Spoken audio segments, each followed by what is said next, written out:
The One Los Angeles. Imagine owning a house so massive that it dwarfs even the most luxurious mansions in Beverly Hills.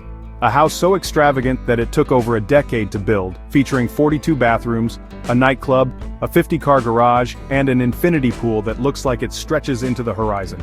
Welcome to The One, a jaw-dropping, record-breaking mega mansion in Los Angeles, sold for an eye-watering $295 million.